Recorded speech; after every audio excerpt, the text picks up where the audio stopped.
Halo teman-teman, perkenalkan nama saya Dikal Pedro Ginting, saya dari Universitas Katolik Santo Thomas Medan, Program Studi Pendidikan Bahasa dan Sastra Indonesia, Fakultas Keguruan dan Ilmu Pendidikan. Nah, pada pagi hari ini kita akan belajar tentang memahami pemerolehan bahasa berupa hipotesis. Nah, mata kuliah ini diampu oleh Bapak Immanuel D.B. Silitonga, MPD. Nah, yang pertama kalinya adalah hipotesis nurani. Hipotesis nurani mengatakan bahwa setiap manusia yang berbahasa mampu memahami dan membuat kalimat dalam bahasanya karena telah menuranikan tata bahasa menjadi kompetensi bahasanya dan juga menguasai kemampuan performasi bahasanya. Anak-anak memperoleh kompetensi dan performasi bahasanya dalam bahasa pertama mereka. Dan karena tata bahasa setiap bahasa terdiri dari komponen sintaksis, semantik, dan fonologi, maka ketiga komponen lain yang pertama dikuasai oleh anak. Hipotesis nurani lahir dari beberapa pengamatan yang dilakukan oleh para pakar terhadap pengelolaan bahasa anak-anak. Menurut Chomsky pada tahun 1970, diantaranya hasil pengamatan tersebut adalah sebagai berikut. Yang pertama, semua anak yang normal akan memperoleh bahasa ibunya apabila diperkenalkan dengan bahasa ibunya dan tidak akan diasingkan dari kehidupan bahasa ibunya. Yang kedua, pemerolehan bahasa tidak akan berhubungan dengan kecerdasan. Pemerolehan bahasa terjadi secara merata baik untuk anak cerdas maupun anak yang tidak cerdas. Yang ketiga, kalimat yang didengar akan seringkali tidak gramatikal, tidak lengkap dan sedikit jumlahnya. Yang keempat, bahasa tidak bisa diajarkan terhadap makhluk lain. Yang kelima, proses pemerolehan bahasa anak-anak erat kaitannya dengan proses pengamatan jiwa anak. Yang kelima, struktur bahasa yang rumit, kompleks, dan bersifat universal mampu dikuasai anak-anak dalam waktu singkat, yaitu dalam waktu 3 atau 4 tahun saja. Yang kedua adalah hipotesis tabula rasa. Hipotesis tabula rasa dikemukakan oleh John Locke, seorang tokoh empirisme yang menyatakan bahwa manusia waktu dilahirkan seperti kertas kosong.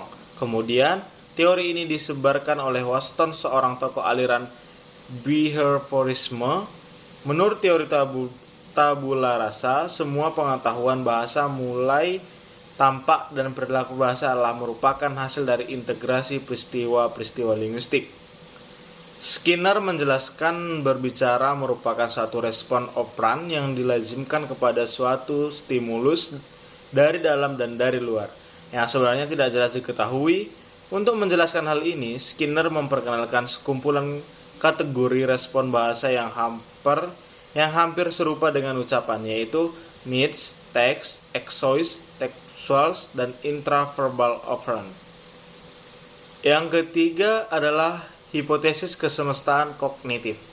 Hipotesis yang diperkenalkan oleh Piaget ini telah digunakan sebagai dasar untuk menjelaskan proses-proses pemerolehan bahasa kanak-kanak. Menurut teori kesempatan kognitif, bahasa diperoleh berdasarkan struktur kognitif diramomotor. Struktur ini diperoleh kanak-kanak melalui interaksi dengan benda-benda atau orang-orang di sekitarnya. Urutan pemerolehan tersebut secara garis besar adalah sebagai berikut. Yang pertama, anak 0 sampai 1,5 tahun mengembangkan pola aksi dengan cara berinteraksi terhadap alam sekitar. Yang kedua, setelah struktur aksi dinuranikan, maka anak-anak memasuki tahap representasi kecerdasan yang terjadi antara 2 tahun sampai 7 tahun. Yang ketiga, setelah tahap representasi kecerdasan dengan representasi simbiolik berakhir, maka bahasa akan semakin berkembang dan dengan mendapat nilai sosialnya. Yang keempat adalah menurut Piaget, ucapan holofrasis pertama selalu menyampaikan pola-pola yang pada umumnya mengacu pada anak itu sendiri. Oleh karena itu, Sinclair de Drought merumuskan terhadap pemerolehan bahasa seperti berikut. Yang pertama, kanak-kanak memiliki suatu gabungan bunyi pendek dari bunyi-bunyi didengarnya untuk menyampaikan sesuatu pola aksi. Yang kedua, jika gabungan bunyi pendek dipahami, maka kanak-kanak itu akan memakai seri bunyi yang sama, tetapi dengan bentuk fonetik yang lebih dekat dengan fonetik orang dewasa, untuk menyampaikan pola-pola aksi yang sama atau apabila pola aksi yang sama dilakukan oleh orang lain.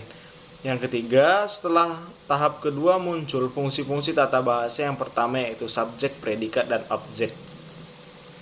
Dari penjelasan di atas kita bisa ketahui bahwa Hipotesis kesemestaan kognitif sejalan dengan hipotesis nurani mekanisme. Perbedaannya terletak pada nama saja karena dikemukakan oleh dua disiplin ilmu berbeda yang saling mempengaruhi. Hipotesis kesemestaan kognitif oleh psikologi, sedangkan hipotesis nurani mekanisme oleh linguistik modern. Nah, sekian pertemuan kita untuk pagi hari ini. Jika ada tutur kata yang salah, saya mohon maaf. Dan jika ada pertanyaan tentang materi kita pada pagi ini, silahkan dibuat di kolom komentar. Dan kita akan memecahkan atau mendiskusikan masalah tersebut. Baiklah teman-teman, selamat pagi, terima kasih.